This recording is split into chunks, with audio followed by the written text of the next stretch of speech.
Assalamualaikum warahmatullahi wabarakatuh. Perkenalkan, nama saya Sarvina, NIM 10572116720, kelas M20E. Baiklah, di sini saya akan mempresentasikan tentang lembaga zakat dan wakaf. Pengertian lembaga zakat dan wakaf. Menurut bahasa, kata zakat berarti tumbuh, berkembang, subur atau bertambah.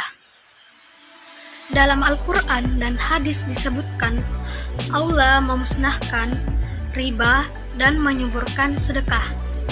Quran Surah Al-Baqarah ayat 276. Apabila zakat dari sebagian harta mereka, dengan zakat itu kamu membersihkan dan menyucikan mereka. Quran Surah At-Taubah ayat 103. Sedekah tidak akan mengurangi harta.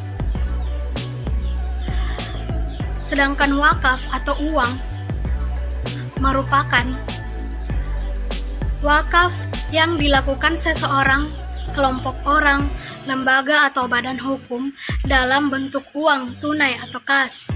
Termasuk dalam pengertian uang adalah surat-surat berharga.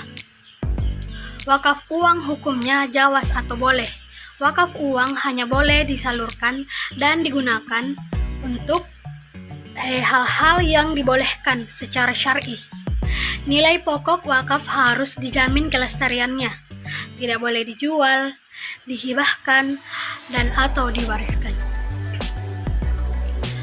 Selanjutnya, syarat dan sebab harta wajib zakat. Yang pertama itu memenuhi nisab, adalah jumlah ukuran minimal harta yang menyebabkan harta tersebut wajib mengeluarkan zakat. Sedangkan yang kedua, telah mencapai haul, yaitu jika harta tersebut telah berlalu 1 tahun hijriyah, kecuali untuk harta berupa hasil pertanian, di mana waktu wajib zakatnya adalah saat haul. Jadi syarat bagi harta yang sudah mencapai nisab untuk dikeluarkan zakatnya. Adapun hukum zakat. Zakat merupakan salah satu rukun Islam dan menjadi salah satu unsur pokok tiang penegakkan syariat Islam. Oleh sebab itu, hukum menunaikan zakat adalah wajib bagi setiap muslim dan muslimah yang telah memenuhi syarat-syarat tertentu. Allah Subhanahu wa Ta'ala berfirman, padahal mereka tidak disuruh kecuali supaya menyembah Allah dengan memurnikan ketaatan kepadanya dalam menjalankan agama yang lurus, dan supaya mereka mendirikan salat dan menunaikan zakat. Dan demikian itulah agama yang lurus. Quran Surah Al-Baqarah Al-Bayyinah ayat 5. Rasulullah Shallallahu Alaihi Wasallam bersabda, Islam dibangun di atas 5 perkara: bersaksi bahwa tiada Tuhan kecuali Allah dan Muhammad adalah utusannya, mendirikan salat, melaksanakan puasa di bulan Ramadan, menunaikan zakat, dan berhaji ke Baitullah bagi yang mampu.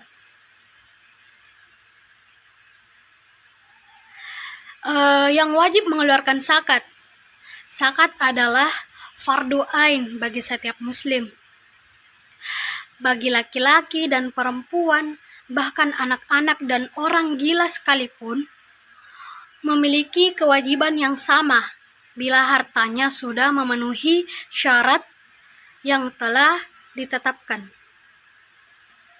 Macam-macam zakat. Zakat nafs atau jiwa disebut juga zakat fitrah, harta yang wajib dikeluarkan pada bulan dan sebelum pelaksanaan sholat Idul Fitri. Yang kedua, zakat mal atau harta. Harta yang sudah memenuhi syarat tertentu dan waktu tertentu pula wajib mengeluarkan zakat mal. Adapun jenis-jenis harta yang wajib zakat. Yang pertama, emas dan perak, baik sebagai mata uang ataupun bukan.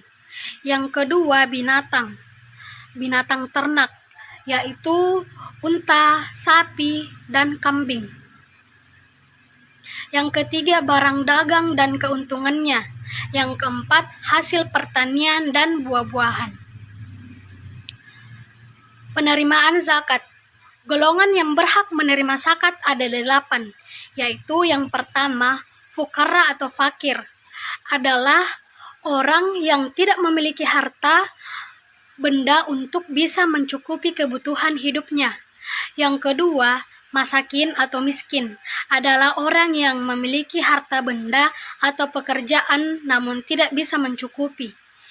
Yang ketiga, amilin atau amil, adalah orang-orang yang bekerja mengurus zakat dan tidak diupah selain dari zakat. Yang keempat, mu'alaf, orang yang baru masuk Islam atau bisa juga orang Islam yang masih lemah dalam menjalankan syariat Islam. Yang kelima itu rikab atau budak mukattab, adalah budak yang dijanjikan merdeka oleh tuannya setelah melunasi sejumlah tebusan yang sudah disepakati. Yang keenam, garimin, orang memiliki tanggungan. Yang ketujuh, sabilillah, adalah orang yang berperang di jalan Allah dan tidak mendapatkan. Yang kedelapan, ibnu sabil, adalah orang yang memulai bepergian dari daerah tempat zakat atau baladu zakat atau melewati daerah tempat zakat. Adapun contoh zakat profesi insan tamsis, yang pertama itu nisab, zakat berdasarkan hukum Islam senilai 85 gram emas. Misal, harga emas per gram bulan Maret 2015 yaitu 500.000. Jadi 500.000 dikali 85 gram sama dengan 42.500.000 per tahun. Kemudian 42.500.000 dibagi 12 bulan sama dengan 3.541.000 per bulannya dan dibulatkan menjadi 3.500.000. Maka nisab zakat profesi setiap bulan Maret sebesar 3.500.000. Yang kedua, penetapan zakat berdasarkan pendapatan bruto, pendapatan kotor atau pendapatan kotor sebelum kadar nisab yang harus dikeluarkan dari zakat profesi karyawan tamsis Rp 3.500.000 dikali 2,5% sama dengan 87.000. Adapun jenis-jenis wakaf. Yang pertama itu wakaf ahli. Wakaf ahli atau biasa disebut dengan wakaf keluarga adalah wakaf yang dilakukan kepada keluarganya dan kerabatnya. Yang kedua, wakaf khairi. Wakaf khairi adalah wakaf yang diberikan untuk kepentingan umum. Yang ketiga, wakaf musyatarak. Wakaf musyatarak adalah wakaf yang mana penggunaan harta wakaf tersebut digunakan secara bersama-sama dan dimiliki oleh kegerunan si pewakaf. Yang keempat, wakaf benda tidak bergerak. Selain wakaf di atas, wakaf juga dibagi menjadi wakaf berdasarkan jenis harta. Yang kelima, wakaf benda bergerak selain uang. Ada juga wakaf benda bergerak selain uang, yaitu benda-benda yang bisa berpindah seperti kendaraan. Adapun hukum wakaf, di dalam Al-Quran dan hadis ada beberapa dalil yang menjelaskan tentang wakaf. Meskipun tidak dijelaskan atau diterangkan secara jelas, karena wakaf adalah termasuk infak di jalan Allah, maka dalil dari wakaf didasarkan pada ayat-ayat Al-Quran yang menjelaskan tentang infak di jalan Allah.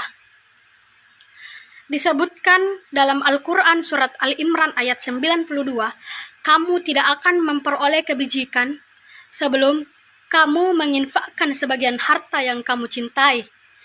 Dan apapun yang kamu infakkan, tentu tentang hal itu sungguh Allah Maha mengetahui. Selain itu, infak di jalan Allah juga dijelaskan di dalam ayat Al-Quran surat Al-Baqarah ayat 267. Yang artinya, wahai orang-orang yang beriman, infakkanlah sebagian dari hasil usahamu yang baik-baik dan sebagian dari apa yang kamu keluarkan dari bumi untukmu. Janganlah kamu memilih yang buruk untuk kamu keluarkan, padahal kamu sendiri tidak mau mengambilnya, melainkan dengan memicihkan mata atau enggan terhadapnya. Dan ketahuilah bahwa Allah Maha Kaya, Maha Terpuji. Adapun keutamaan wakaf, yang pertama itu mendapatkan amal jariah orang yang berwakaf, pahalanya akan mengalir terus-menerus selama hidupnya sampai ia meninggal dunia. Yang kedua, mempererat tali persaudaraan. Dengan mewakafkan harta yang bisa digunakan oleh masyarakat umum, tentunya akan mempererat tali persaudaraan, karena sama-sama bisa menikmati sarana dari wakaf tersebut. Yang ketiga itu membantu pembangunan negara. Harta yang diwakafkan untuk pembangunan secara umum seperti masjid, sekolah, fasilitas kesehatan, atau jalanan tentunya akan bisa dinikmati oleh orang-orang yang membutuhkan. Yang keempat, membangun jiwa sosial yang tinggi. Tidak hanya bersedekah, mewakafkan harta benda juga menjadi salah satu sarana untuk membangun jiwa sosial yang ada di diri manusia. Baik, mungkin sampai di sini penjelasan saya. Wabillahi taufik wal hidayah. Assalamualaikum warahmatullahi wabarakatuh. Mohon maaf jika ada kesalahan, karena manusia tidak luput dari kesalahan.